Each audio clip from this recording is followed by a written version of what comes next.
Central Europe, northern Lower Saxony. Work in a heather skep apiary during the cast swarming period.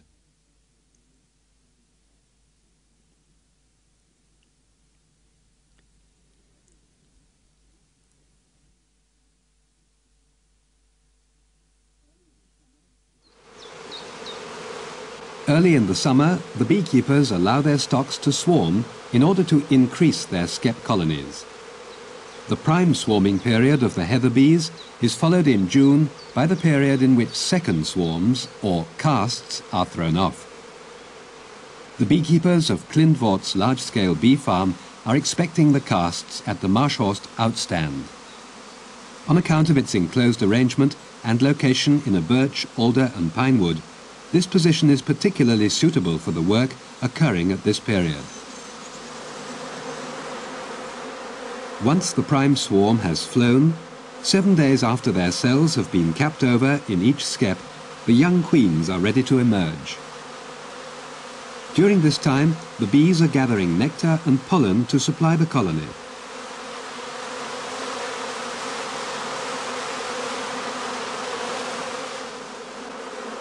The bees are now restless and run back and forth in the beeways. Some individuals are occupied in uncapping the cells containing the fully developed queens.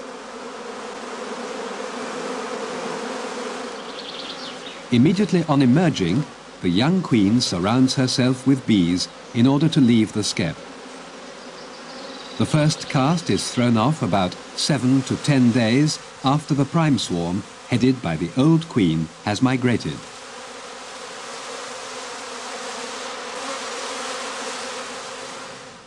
In contrast to the prime swarms, which are caught at the skep entrance in special swarm catching bags, the beekeeper allows the casts to escape. Year after year they collect on particular trees. One of their favorite swarming places is a group of pine trees.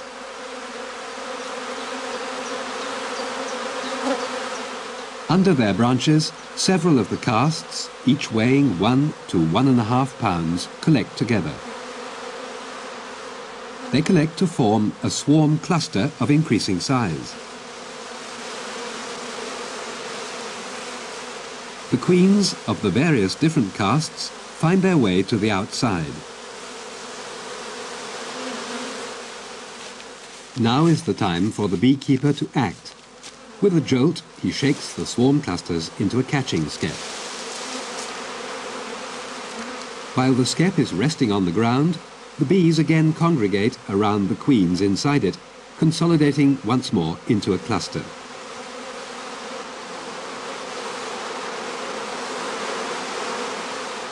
On the branches, swarming bees soon form a new cluster again.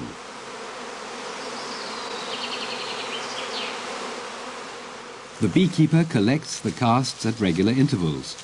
2 or 3 times he shakes swarms into the same catching skep.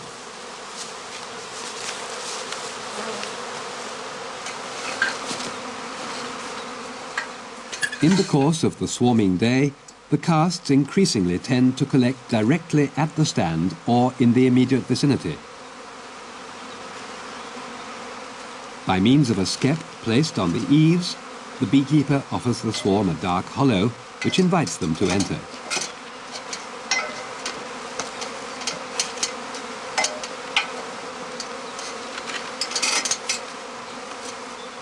All day long, for several weeks on end, the master beekeeper, Georg Klindwort Jr., never stops dealing with the casts. Swarm clusters should never be left on their own for too long, otherwise they will fly off to permanent quarters. Collecting skeps are smaller, lighter straw vessels without plastering. The entrance is stuffed up.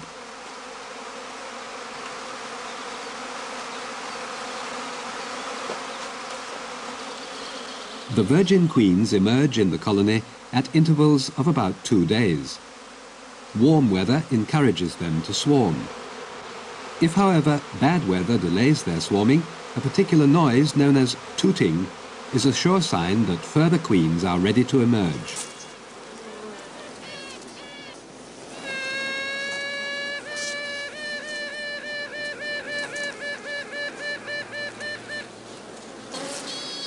If a cast is thrown off now, the swarm follows the queen out of the skep entrance in a regular cascade.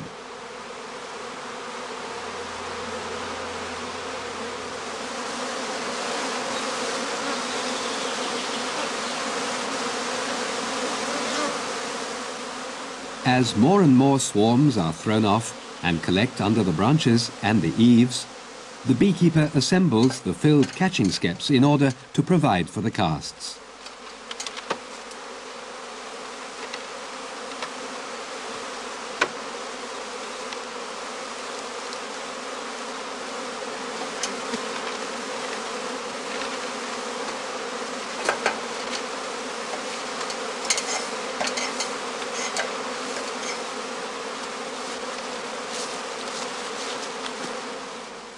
In a part of the Marschhorst quadrangle away from the swarming activities, the beekeeper has assembled empty skeps, which were previously provided with strips of foundation comb and wooden spiles.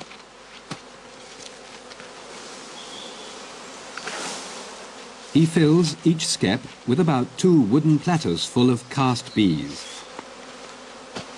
They usually contain several virgin queens. Only one of these will remain alive. She and the bees will form a new stock.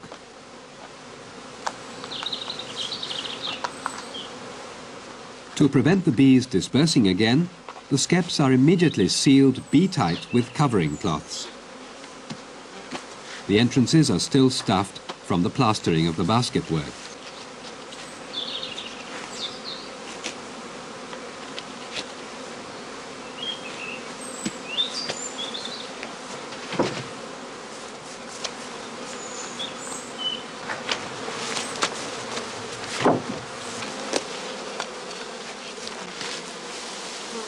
Second swarm bees are also filled into skeps containing ode comb without honey or brood.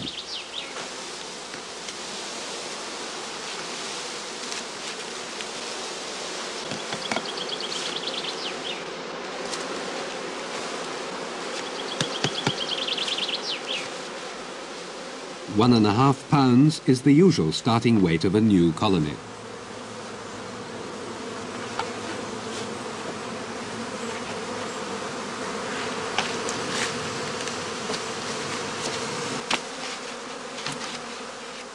To ensure good air circulation and temperature equalization, the apiarist first lays the skeps on their sides on the shelf.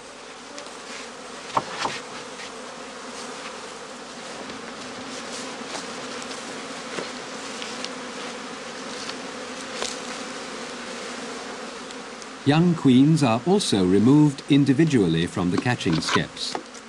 Together with a small number of workers, they are transferred to specially made wooden nucleus boxes named Klindworters after their designer, so that they can form small temporary colonies. As soon as the beekeeper has supplied each box with a ladle full of bees, he starts to search for the queens among the throng.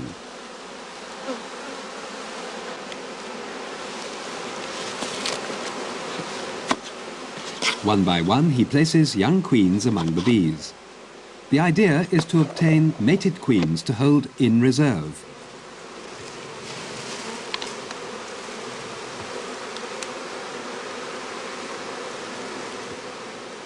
During the 3-week cast swarming period, about 200 boxes are filled in this way at Klindwort's bee farm.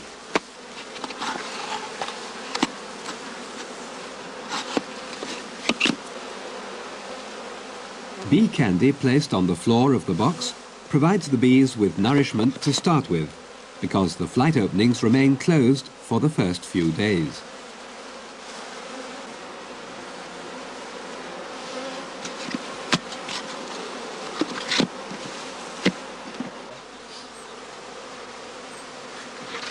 The casts, transferred to skeps, have meanwhile settled down quietly.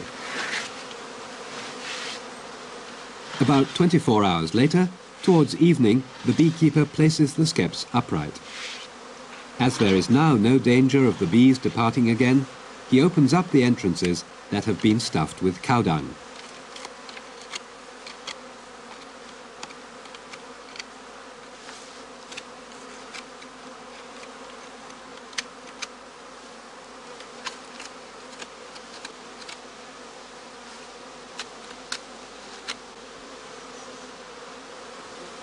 The bees now set about enlarging the entrance of their skep by gnawing it and smoothing it all around with propolis.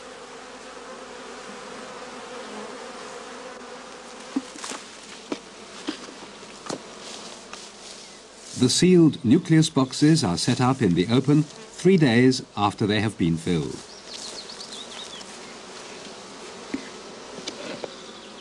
When the larger of the 2 escape openings has been unstopped, the young queen can fly off on her mating flight.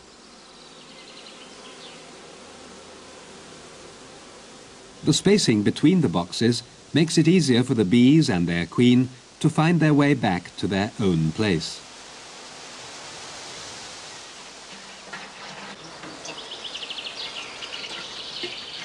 At this time, a number of tasks for the skepist overlap. At the more distant outstands, like this one at Sassenholz, the recently restocked cast skeps have to be cared for. They were taken out during the evening hours. The obstructed entrances were opened immediately. Now, the following evening, the covering cloths are removed. On this occasion, the beekeeper places a dish of sugar syrup under each of the skeps. A splash of syrup inside the skep aims to lure the bees down to the food supply.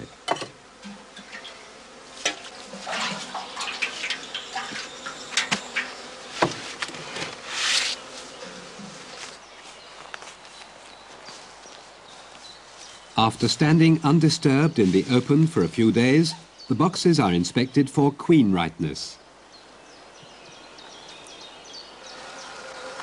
Well-built-up combs, brood cells filled with eggs and the first honey indicate to the beekeeper that he can rely on a mated queen here.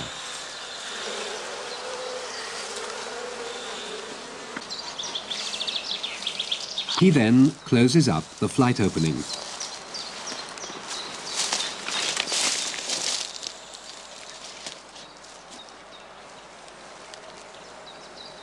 The second nursery colony is also queen-right and therefore augments the reserve of usable queens.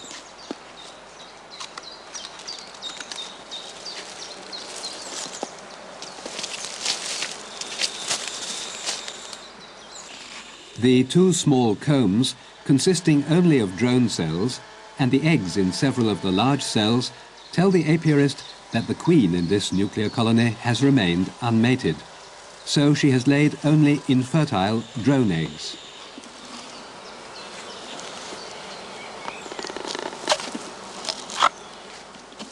On average, he finds positive results in 3/4 of all the boxes. If a box has been deserted by the bees, he concludes that the young queen has gone astray.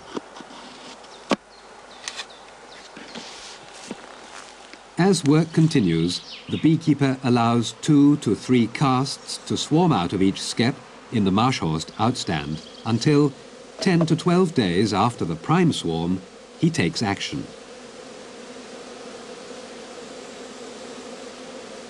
To prevent further casts being thrown off and thus depopulating the stock, he now removes all the remaining queen cells. The stock is said to have been superseded. Queen cells still containing virgin queens are laid aside for the time being. Furthermore, he cuts the comb edges off about 15 to 20 centimeters from the opening of the skep. In this way, the bees receive more space to build up new combs, which they can fill with honey.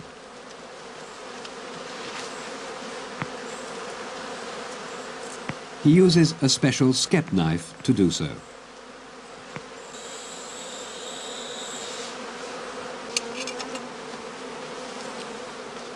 To ensure that a superseded stock has a queen, he finally opens one of the queen cells he has removed and allows a virgin queen to rejoin the colony.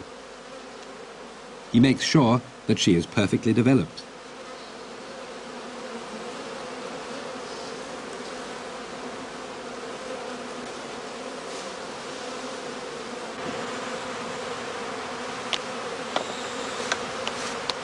By covering them with cloths, the superseded skeps are prepared for transport to more distant outstands.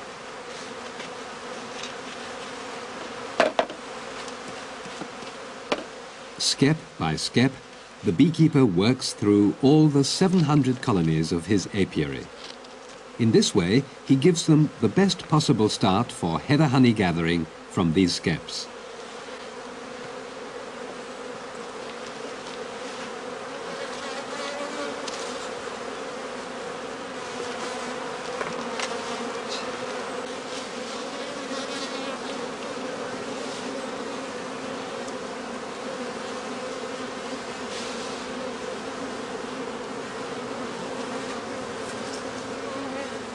The sections of comb removed are collected for wax pressing at a later date.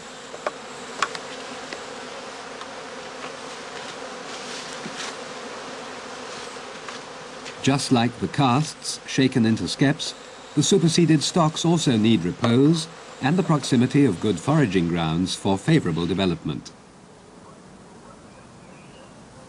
Their young queens make their nuptial flight at this time. It may happen that a queen fails to return to the skep and the colony becomes queenless. In this case, the heather apiarist can have recourse to the mated queen in one of the Klindworter nucleus boxes.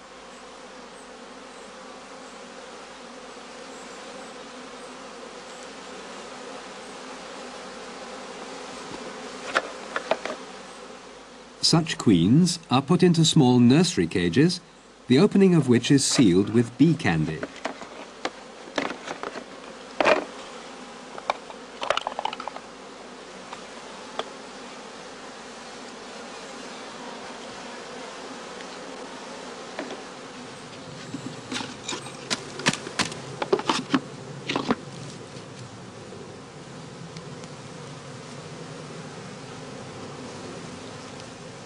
These so-called queen cell cages are made by the beekeeper himself out of willow wood.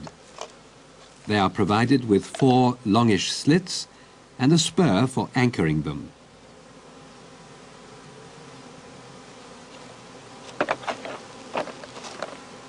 The beekeeper takes a number of filled nursery cages along with him when he inspects the superseded colonies on the outstands. If he is uncertain whether a stock is queen-right, he cuts a wedge-shaped piece out of a comb in the middle as far as the brood nest. He inspects it thoroughly to see whether the queen has laid eggs in the cells. If he is unable to detect any eggs, he must assume that the queen remained unfertilized or has been lost. A stock in this condition is provided with a new queen by fixing a queen cell cage inside the skep. The bees of the colony get into contact with the queen via the slits, and, if she finds acceptance, they eat their way through to her and gradually release her. The skep is provided with a sticker.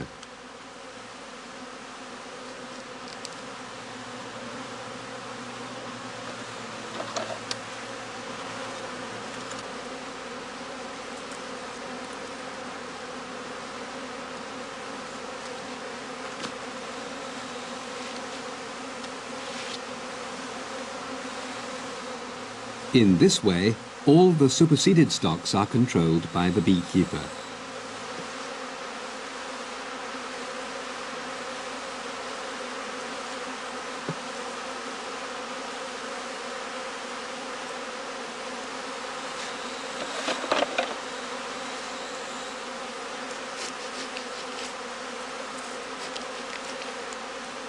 This test proves positive.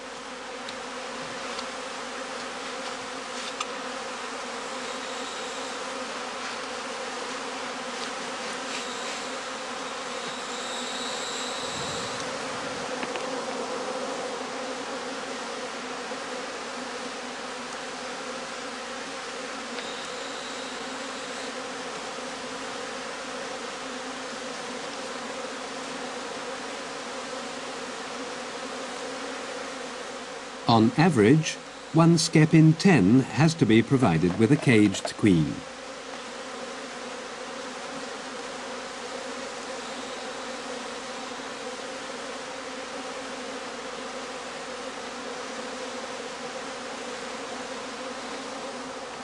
In front of the accustomed standing ground, returning foragers are already waiting to carry their supplies through the entrance. Since the middle of the swarming period, a number of plants are in nectar flow around the outstands. They help to bridge the gap until the heather migration starts in August. In the vicinity of the outstands, the bramble blossom attracts the bees in the wood. In the bushes alongside the paths, it is mainly the buckthorn alder. But honeysuckle is also a favourite here. Out on the pastures and field margins, thistles and white clover are particularly important. In former days, buckwheat crops provided the main source of forage for the heather bees at this time of year, and additional feeding of the late casts was unnecessary. In fields and at the wayside, the bees now prefer cornflowers, as well as, in particular, chamomile as a source of nectar and pollen. When the foragers return with this load, they are able to communicate information about the source of nourishment as soon as they reach the skep entrance.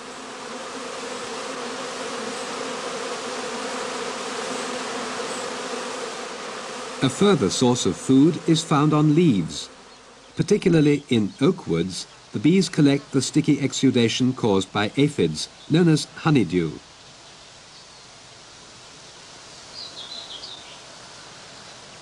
The bee farm's colonies are distributed over 6 permanent outstands located along the margins of the cultivated land. About 30 caste colonies occupy the stand near the Alpershäuser moor.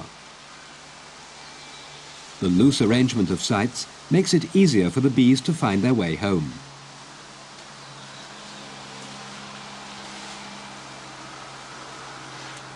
Here the beekeeper is checking their progress. Within 2 weeks, this colony has built new comb in the empty skep down to the first pair of spiles. Skeps where the combs are built right from the start prove to be very productive of comb honey. Here, 7 of the 9 combs produced in a Lüneburg-type skep have already been built. If necessary, the apiarist will straighten irregularly built combs. Cells damaged in the process are soon replaced by the bees. He carefully adjusts the bee space between the combs too.